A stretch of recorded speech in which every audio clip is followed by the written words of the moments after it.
Cek cek cek cek cek cek. Halo sobat nih, kita gas lagi dah lah profile. Dan seperti biasa juga tolong dibantu komen dan juga tolong dibantu like. Dan seperti biasa juga yang mau kasih gua takjil bisa banget baca di deskripsi.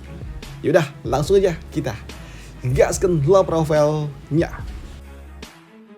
Mereview sedikit dari Pak Sumya saat ini Yue dan juga Lee Seung-gi pada akhirnya berhasil mengalahkan gadis itu. Dan di sini karena Yue dia agak sedikit ragu dengan apa yang harus dia lakukan dengan gadis ini yang jika saja disakiti maka akan menyakiti Pak Tua Liu juga membuat Lee Seung-gi lah yang akan mengambil alih jika saja Yue tidak berani melakukannya.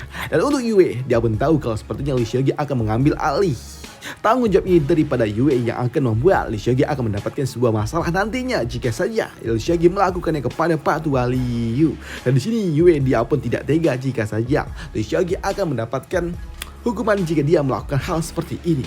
Ini adalah situasi yang pasti ada solusi yang lebih baik pikir dari Yue. Dan untuk gadis ini dia justru malah menantang Lee Seung-gi. Jika saja Lee Seung-gi memiliki sebuah nyali maka lakukanlah kepada dirinya. Dan itu hanya akan melukai Pak Tua Liu, tapi justru hanya akan membantu dirinya membebaskan dirinya keluar dari tempat ini. Tapi untuk Lee Seung-gi dia pun tahu maksud dari Yue yang akan membuat dirinya menanggung kejahatan jika saja dia melukai anggota dari sekte pedang. Itu tidak mungkin berguna untuk Lee Seung-gi yang membuat Lee Seung-gi kini dia pun malah menggeplak Yue. Bocah tengil, jangan mengarang cerita yang aneh seperti itu. Lagi pula, kapan kau pernah menceramahiku tentang kecerobohan dasar tengil? Ucap dari Lee Seung-gi di mana dia mengatakan kalau dia juga memiliki sebuah teknik untuk dapat melakukan sesuatu yang dapat melukai jiwa tanpa harus melukai tubuh fisik. Dan di sini Lee Seung-gi dia akan melakukannya. Dan ketika Lee Seung-gi dia menggunakan teknik innate divine ability miliknya yaitu Soul Severing Soul Hurt di sini. Lee Seung-gi dia membuat gadis itu tiba-tiba aja dia pun merasakan kalau situasinya sungguh sangat bingung. Bagaimana bisa Lee Seung-gi dia memiliki sebuah teknik seperti ini, teknik jiwa, karena sejatinya mereka yang merupakan kultivator pedang tidak mungkin menggunakan teknik yang seperti ini. Tapi untuk Lee Seung-gi dia berbeda, dia memiliki kekuatan jiwa untuk dapat menekan lawannya. Di sini Lee Seung-gi dia memisahkan jiwa dari gadis itu dari tubuh fisik Pak Tua Liu. Dan untuk Yue yang melihat Lee Seung-gi menggunakan sebuah teknik yang seperti ini membuatnya sungguh sangat bingung. Bagaimana bisa Lee Seung-gi memiliki teknik yang seperti ini yang membuatnya berpikir berapa banyak lagi kemampuan Lee Seung-gi yang memang tidak dia ketahui. Namun untuk Lee Seung-gi dia memberikan sebuah hal yang sangat-sangat menyakitkan kepada jiwa dari gadis itu yang membuat gadis itu bahkan sampai memohon kepada Lee Seung-gi untuk diselesaikan saja semuanya daripada harus mendapatkan perilaku seperti ini oleh Lee Seung-gi karena ini terlalu menyakitkan. Ucap dari gadis itu. Tapi di sini melihat gadis itu yang berteriak memohon ampun dari Lee Seung-gi membuat Yue dia pun bertanya dengan apa yang sebenarnya terjadi. Kenapa gadis itu sebelumnya dia mengancam kita, tapi kenapa dia jadi seperti ini memohon kepada dirimu? Tanya dari Yue. Dan untuk Lee Seung-gi dia mengatakan kalau ini semua hanya alasan sederhana karena ketika melakukan sebuah serangan fisik maka akan merusak bagian permukaan tapi tidak dengan serangan jiwa. Jika menyerang dengan jiwa maka jiwanya yang akan terluka, dan jika jiwa terluka maka akan memberikan rasa efek yang jauh puluhan kali lipat lebih menyakitkan. Ucap dari Lee Seung-gi. Dan di sini Lee Seung-gi dia pun mencoba untuk menceritakan kepada Yue tentang cerita Sun Gokong yang menggunakan spesialisasi serangan jiwa. Tapi di sini Lee Seung-gi ketika dia menceritakan tentang Sun Gokong, di sini Yue dia pun bingung. Apa? Sun Gokong? Apa itu? Ucap dari Yue yang nggak ngerti tentang Sun Gokong. Dan untuk Lee Seung-gi ya sudahlah, lupakan aja. Nah sekarang sudah waktunya untuk menyelesaikan ini semua. Ucap dari Lee Seung-gi yang kini dia menggerakkan dua jarinya saja untuk dapat melepaskan jiwa dari gadis itu bersama dengan tubuh fisik Pak Tua Liu. Melihat jiwanya juga cukup terluka tapi tidak dihancurkan oleh Lee Seung-gi tentunya membuat Yue dia pun bertanya kepada Lee Seung-gi untuk diapain. Dan untuk Lee Seung-gi dia pun mengatakan kalau saat ini ada beberapa informasi yang bisa dia dapatkan yang membuat Yue dia pun bingung. Apa? Informasi tujuannya untuk apa? Tanya dari Yue. Dan di sini Lee Seung-gi dia pun mengatakan kalau ini adalah situasi yang sangat-sangat membingungkan karena Tetua Liu dia adalah seorang tetua dari sekte pedang. Lantas bagaimana mungkin seorang tetua dapat dimasuki oleh seorang kultivator iblis, yang artinya pasti ada penyusup di sekte pedang. Ucap dari Lee Seung-gi. Dan dia juga mengatakan kalau hal ini hanya dapat dilakukan oleh mereka orang-orang yang sangat-sangat kuat, para petinggi. Dalam arti lain ada penyusup di dalam sekte pedang itu sendiri. sendiri. Mendengar hal itu tentunya membuat Yue dia pun juga cukup terkejut, tapi dia pun bangga dengan intuisi yang dimiliki oleh Lee Seok-gi yang sungguh sangat luar biasa tajam. Senior, kau sungguh luar biasa. Kau memiliki wawasan yang luas, ucap dari Yue yang kagum dengan Lee Seok-gi. Pun sebelum mereka pergi dari tempat ini, tentunya mereka juga harus membebaskan Pak Tua Liu dan juga Pak Tua Qian yang saat ini ada di lantai 5. Dan di sini dia jadi tidak enak hati karena harus membuat dua orang tetua sampai terjebak akibat ulah dirinya. Dan dia pun merasa kalau ini semua akibat salah dirinya. Apalagi di lantai 5 itu sungguh sangat sulit karena jika ingin lolos dari lantai 5 mereka harus mengalahkan sosok orang yang mereka kagumi, dan yang paling sulit adalah mengalahkan diri sendiri, ucap dari Yue. Dan di sini Yue dia sungguh sangat menyesal hingga melakukan hal seperti ini hingga membuat beberapa orang sampai terjebak akibat ulah dirinya. Tapi untuk Lee Seok-gi, memangnya apa yang perlu dikhawatirkan? Tidak ada, ucap dari Lee Seok-gi. Dan jika mereka nggak bisa bangun ya udah bantuin bangunin, ucap dari Lee Seok-gi. Bagaimana caranya? Tanya dari Yue. Dan di sini Lee Seok-gi dia pun mengatakan kalau dia memiliki sebuah teknik khusus, yaitu sebuah teknik ilusi yang akan membuat dirinya masuk menggunakan indera divine miliknya, dan dia akan meninggalkan tubuh fisiknya di bawah pelindungan dari Yue. Mendengar hal itu tentunya membuat Yue dia pun panik jika saja Lee Seok-gi dia meninggalkan tubuh fisiknya dan masuk ke dalam wujud jiwa dari Pak Tua Liu. Dan jika saja nanti jika Lee Seok-gi ingin kembali tapi tubuh fisiknya terluka, maka itu akan membuat Lee Seok-gi terjebak. Tapi di sini Lee Seok-gi dia pun mengatakan kalau dia nggak punya pilihan lain. Sudah, kau jaga aja tubuh fisikku dan aku akan menyelesaikan ini semua, ucap dari Lee Seok-gi. Dan tunggulah sebentar, aku akan segera masuk, ucap dari Lee Seok-gi. Dia pun masuk ke dalam tubuh fisik dari Pak Tua Liu, ingin melihat mimpi apa yang ada di dalam ilusi Pak Tua Liu. Dan ketika Lee Seok-gi dia mencoba untuk masuk, dia pun berharap agar Pak Tua Liu kira-kira siapa ya yang dia hormati atau yang dia dambakan. Dan jika saja ilusi dari orang tua ini melibatkan salah satu dari 3 defense sword, bukankah ini akan merepotkan? Tapi ini hanyalah sebuah ilusi, dan jika aku bisa melawan bayangan mereka, bukankah itu mengasihkan? Pikir dari Lee Seok-gi yang memang ya jika itu memang defense sword ya nggak apa-apa juga. Dan di sini Lee Seok-gi ketika dia telah masuk ke dalam alam bawah sadar dari Pak Tua Liu, dia pun dapat melihat kalau ternyata cukup indah asri pemandangan yang ada di tempat ini yang membuat Lee Seok-gi dia pun bingung dengan apa yang sebenarnya dipikirkan oleh Pak Tua Liu. Sosok yang dia kagumkan siapa ya? Pikir dari Lee Seok-gi. Tapi di sini ketika Lee Seok-gi dia sedang berada di tengah-tengah hutan, dia pun mendengar suara seseorang yang sedang berteriak. Tapi di sini dia juga agak merasa aneh karena suara itu terlihat seperti senang tapi bercampur dengan sakit. Apa ini? Pikir dari Lee Seok-gi. Dan ketika Lee Seok-gi mencari sumber suara dan melihat dengan apa yang dia lihat di depan matanya, membuat Lee Seok-gi dia pun shock. Apa? Kakek tua ini? Apa ini? Ucap dari Lee Seok-gi. Karena di sini Lee Seok-gi dia pun melihat kalau Pak Tua Liu saat ini kondisinya sedang terikat dan dia sedang dihukum oleh seseorang. Tapi anehnya Pak Tua Liu dia sungguh sangat senang ketika dia sedang dihukum, dan ternyata sosok yang menghukum Pak Tua Liu adalah Bibi Ning. Bibi Ning lah yang sedang dibayangkan oleh Pak Tua Liu yang membuat Lee Seok-gi dia pun kesal dengan Pak Tua Liu. Bagaimana bisa bibinya dijadikan bahan bacol? Lee Seok-gi benar-benar kesal. Apalagi ketika Bibi Ning di dalam ilusi Pak Tua Liu memberikan sebuah hukuman kepada Pak Tua Liu. Justru di sini Pak Tua Liu dia malah menikmatinya dong. Waduh, ini adalah sebuah pemandangan yang benar-benar membuat Lee Seok-gi dia murka, dan dia langsung menyiapkan bilah miliknya untuk segera menghukum Pak Tua Liu yang benar-benar membuat Lee Seok-gi kesal ketika bibinya dijadikan bahan bacol oleh Pak Tua Liu. Baiklah, sesuai dengan keinginanmu, aku akan mendisiplinkanmu dengan benar, ucap dari Lee Seok-gi yang kesal dengan Pak Tua Liu. Sedangkan di luar sana saat ini Yue dia pun mencoba untuk dapat melindungi Lee Seok-gi dari roh-roh datang yang mencoba untuk mengganggu dirinya. Tapi di sini Yue dia juga ternotis dengan Lee Seok-gi yang tiba-tiba aja terlihat agak gemetar, geram dan sepertinya marah, dan itu membuat Yue dia pun bingung dengan apa yang sebenarnya terjadi. Dan ketika Yue dia melihat ke arah Pak Tua Liu, dilihat kalau Pak Tua Liu sepertinya dia sedang mendapatkan sebuah hukuman.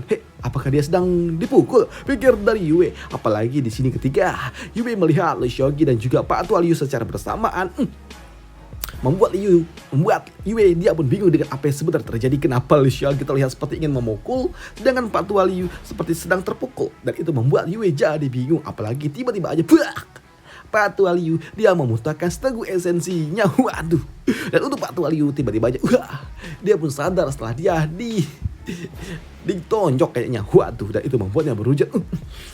Siapa yang mengganggu mimpi indah Pak Tua ini? Ucap dari Pak Tua ini yang membuat Yue dia pun bingung. Apa? Mimpi indah? Apa? Dan ketika melihat Yue ada di tempat ini tentunya membuat Pak Tua Liu dia jadi panik. Mimpi indah? Mimpi indah apaan? Ini hanyalah sebuah ilusi lantai 5 dan ini adalah sebuah pertandingan yang mengasihkan.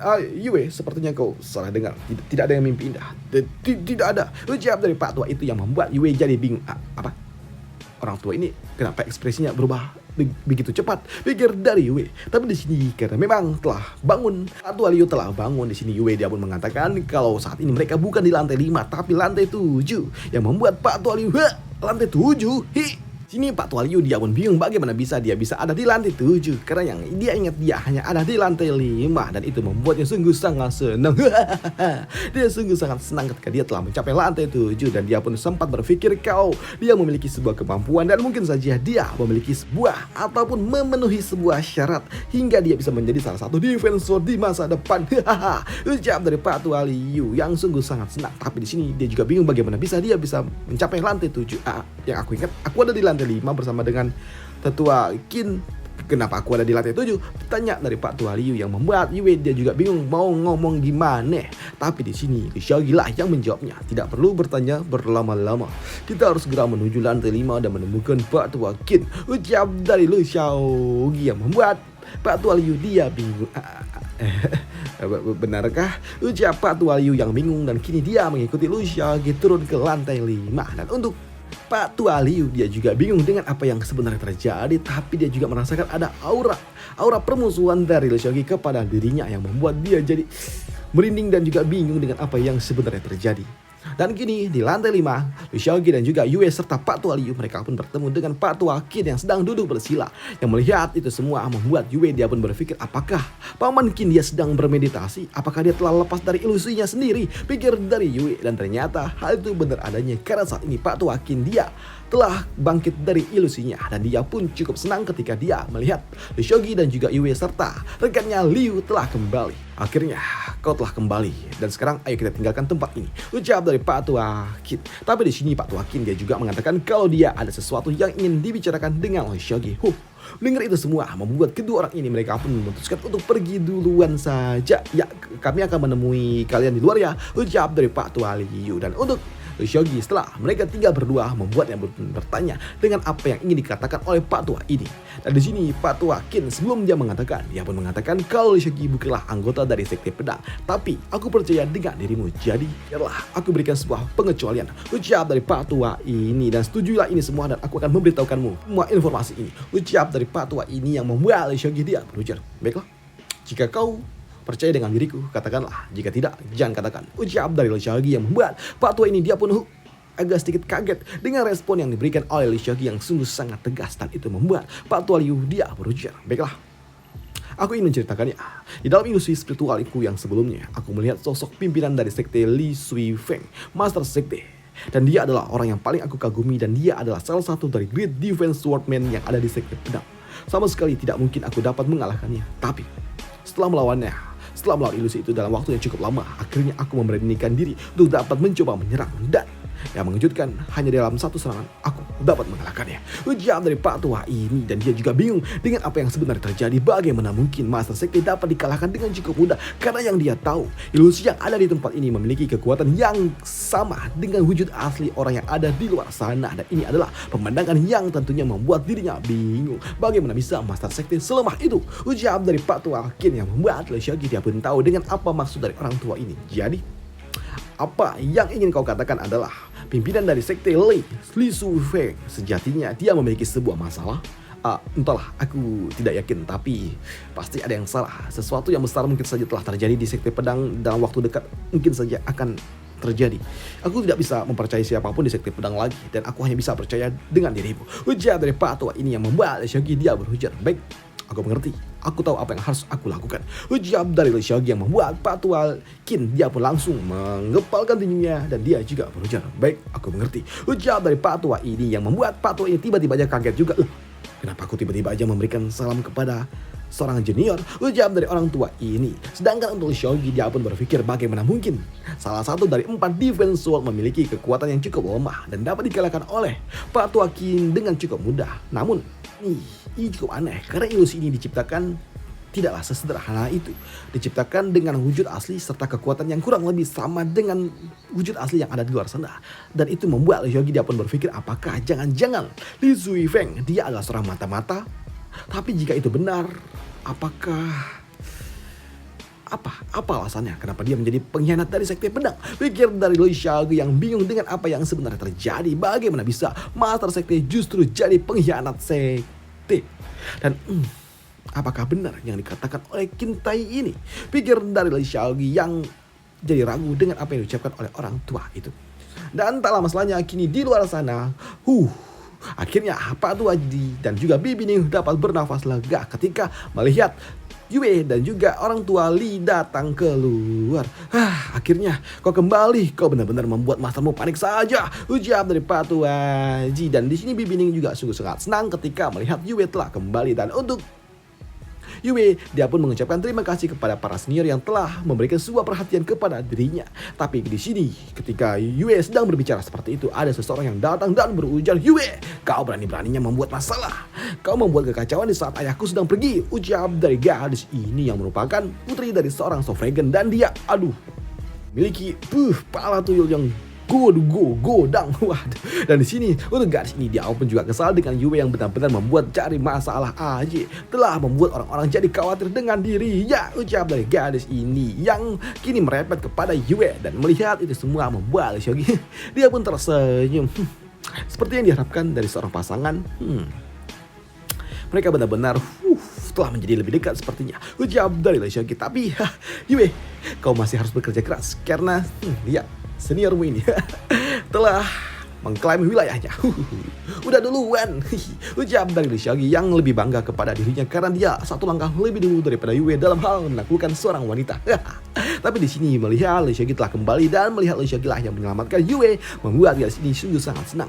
Terima kasih Master Sekte lu karena kau telah menyelamatkan adik juniorku. Jadi, saja di masa depan sektemu membutuhkan bantuan Li Nanhui akan berusaha sekuat tenaga untuk membantu, ucap dari gadis itu yang membuat Lee Seok-gi dia pun menggodanya.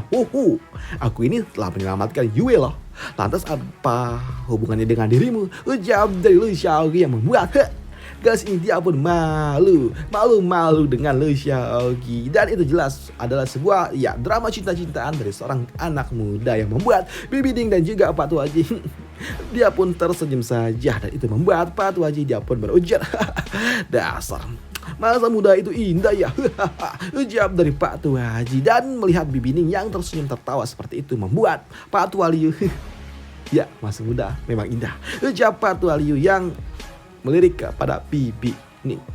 Dan apa yang akan selanjutnya terjadi kepada Lee Seok-gi yang kini dia mengeluarkan sesuatu ataupun jiwa yang telah dia tangkap sebelumnya kepada Pak Tua Ji dan juga Bibi Ning, dan apa yang akan mereka lakukan kepada penyusup itu akan kita bahas di part lanjutannya aja. Nah, sampai jumpa di part lanjutannya. Bye, thank you.